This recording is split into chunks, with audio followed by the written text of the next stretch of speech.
Hello प्यारे बच्चों, बहुत बहुत स्वागत अपने YouTube channel commerce with Sanjeev sir में। और आज मैं आपके लिए लेकर के आया हूं कक्षा 11 के बही खाता और लेखा शास्त्र का सबसे पहला और मोस्ट इंपॉर्टेंट चैप्टर, जिसका नाम है जर्नल।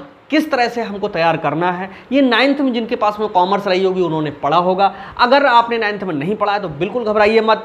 इस तरह से आपके लिए समझाऊंगा कि 100% 2 दिन के अंदर एक एक जर्नल एंट्री आपके समझ में आ जाएगी कि हमें तैयार करना है तो कैसे तैयार करना है। ओके, इस चैप्टर की एक चीज़ बता दूं, थ्योरी भी एग्जाम में 100% आएगी और एक न्यूमेरिकल 100% मिलना ही मिलना है। ओके, तो आइए पहले हम थ्योरी शुरू करते हैं, इसके बाद न्यूमेरिकल शुरू करेंगे। ओके, तो आइए शुरू करते हैं। तो कहते किसके लिए हैं और जर्नल हम बनाते कैसे हैं, इन सब बातों पे हम आज डिस्कस करेंगे आपके साथ। तो ये वीडियो बहुत वैल्यूएबल है और ये बहुत इंपॉर्टेंट होने वाली है। और इसकी जो PDF है वो लेने के लिए 9719811101 ये ऑफिस का व्हाट्सअप नंबर है। व्हाट्सअप पे आप अपना नाम, एड्रेस और क्लास भेज करके ये PDF आप फ्री में ले सकते हो, कोई चार्ज नहीं इसका। ओके, अब हम बात करेंगे किसकी, जर्नल की। पहले मैं बता दूं, जो जर्नल चैप्टर है ये बहुत ही ज़्यादा मोस्ट इंपॉर्टेंट चैप्टर है।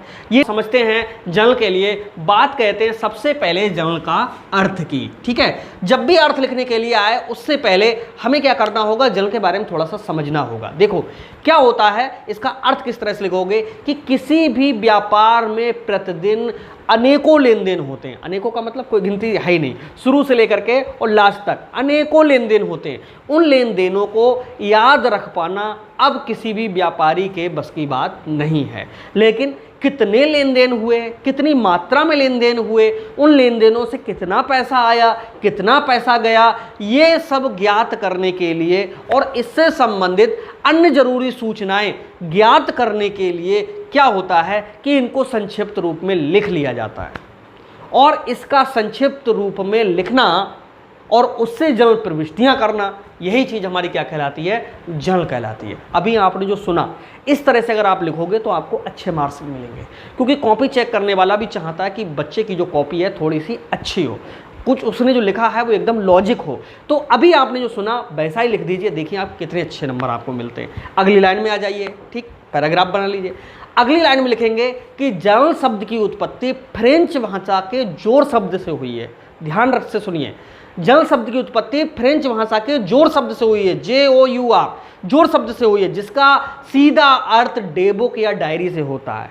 इसका मतलब यहाँ पर प्रत्येक दिन जितने भी लेन देन हो रहे होते हैं उनको एक निश्चित डायरी में क्रमबद्ध तरीके से दिनांकवार लिखना, जिससे अगले के निष्कर्ष निकाले जा सकें। इन्हीं जर्नल प्रविष्टियों को हम क्या कहते हैं, जर्नल कहते हैं। ओके, और एक परिभाषा इसकी लिखेंगे, और परिभाषा मेरे जो नोट्स हैं उसमें तो कार्टर महोदय की मिलेगी। और जो कार्टर महोदय हैं उन्होंने कहा था कि रोज नामचा जो है वो दैनिक बही होती है, या जो हमारी स्मरण पुस्तिका होती है उसी में जितने भी लेन देन किए हुए होते हैं उनके द्वारा जर्नल प्रविष्टियां तैयार करना, वही हमारी क्या कहलाती है, जर्नल कहलाती है। लेकिन इस परिभाषा में बिल्कुल वही शब्द होना चाहिए जो कार्टर महोदय के हैं, या आपके लिए कोई और अच्छी परिभाषा हो, आपकी बुक में हो, कहीं पर भी हो, उसको ले लीजिए। लेकिन अगर हमारे नोट्स आपको मिल गए तो इतनी हेडिंग्स शायद किसी जगह पर नहीं मिलेंगी जितनी हमारे नोट्स में मिलेंगी, और बिल्कुल अपनी लैंग्वेज में मिलेंगी। ओके, तो यहाँ पर अर्थ और परिभाषा, ये दो चीजें हमारे लिए बहुत अच्छे से समझनी है। ओके, अब अर्थ भी लिख गया और परिभाषा भी लिख गई, लेकिन जर्नल और समझना है कि जर्नल क्या चीज है। देखो मैं आपको बताऊं, अब हम आते हैं अपने व्यवहार में। जर्नल हम आपको कैसे समझाएं, कैसे आप समझेंगे। देखो जो जर्नल है ये तो पता चल गया कि उसमें जर्नल एंट्री होती है, लेकिन जर्नल एंट्री क्या सीधे हो जाती है, जी नहीं। सबसे पहले जो जर्नल होता है उसकी कोई ना कोई एक डेट होती है, यानी हर दिन के जितने लेन देन होते हैं उनके लिए ज़रूरत पड़ती है किसकी, डेट की। और उस डेट में जितने भी लेन देन हो रहे होते हैं उनको स्मरण बही में लिखा जाता है। ये स्मरण बही क्या होती है, बहुत से लोग इसे रफ पुस्तक कहते हैं, बहुत से लोग जो बिल काटते जाते हैं उसी में एक कॉपी जो रहती चली जाती है उसके लिए कहते हैं। अरे साधारण रूप से समझो, सुबह से जब कोई ग्राहक आता है तो उनके सामने तो जर्नल एंट्री की नहीं जाती है, लेकिन उनकी एक पहचान अपने बिजनेस में हमेशा रखी जाती है। और जो अकाउंटेंट आता है उसको बोल दिया जाता है कि पूरे दिन के ये लेन देन होते हैं, वो चाहे कंप्यूटर में चाहे पुस्तक में उसमें जर्नल एंट्री कर देता है। ठीक है, तो बात होती है दिनांक की, स्मरण बही के साथ में, और क्या, जर्नल एंट्री। अब जर्नल एंट्री के बाद में बात आती है, जर्नल सीधा संबंध रखता है किससे, डेबिट एंड क्रेडिट से। भाई जर्नल का तो लेखा जो होगा तो उसमें डेबिट क्रेडिट ही आएगा।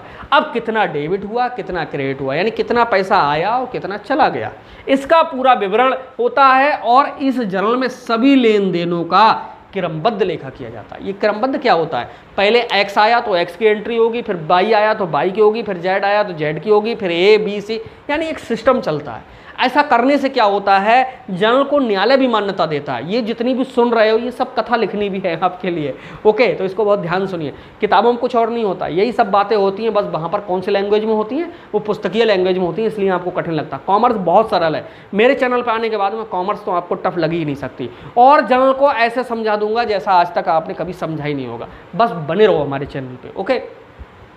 तो जर्नल की बात चल रही थी अभी, और बात ये चल रही थी, कहाँ चल रही थी मैं भी बहुत जल्दी भूल जाता हूँ, ठीक है, लेकिन कोई बात नहीं है, सभी लेन देनों को क्रमबद्ध रूप से लिखा जाता है। अब यहाँ पर ये जो जर्नल है उसके पीछे सबसे बड़ा लॉजिक ये है कि इसको न्यायालय भी मान्यता देता है। क्यों देता है, क्योंकि जो व्यक्ति लेन देन कर रहा होता है उसको क्रमबद्ध सब लिखते हुए चले जाते हैं, तो बीच में काटा पीटी तो हो नहीं सकती है, ना किसी को शामिल किया जा सकता है।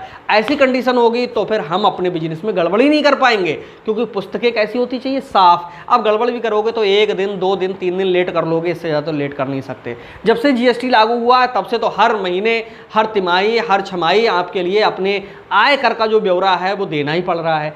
ऐसी कंडीशन में क्या होता है, जो बेईमानी की संभावना है, जो गड़बड़ करने के विकल्प हैं, वो बिल्कुल भी खत्म हो चुके हैं, ओके। तो यहाँ से एक चीज़ समझ में आती है, क्लियर हो जाता है कि जर्नल एक ऐसी पुस्तक है जिसमें जितने भी लेन देन हो रहे होते हैं तिथि सहित, यानी तिथि का मतलब होता है तारीख सहित, क्रमबद्ध रूप से डेबिट क्रेडिट के रूप में जर्नल प्रविष्टि करना ही हमारा क्या कहलाता है, जर्नल कहलाता है।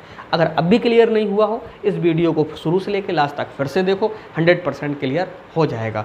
चैनल सब्सक्राइब कर लो, इस वीडियो को हमारी लाइक दे दो, और मिलते हैं हम नेक्स्ट वीडियो में। तब तक के लिए बाय बाय।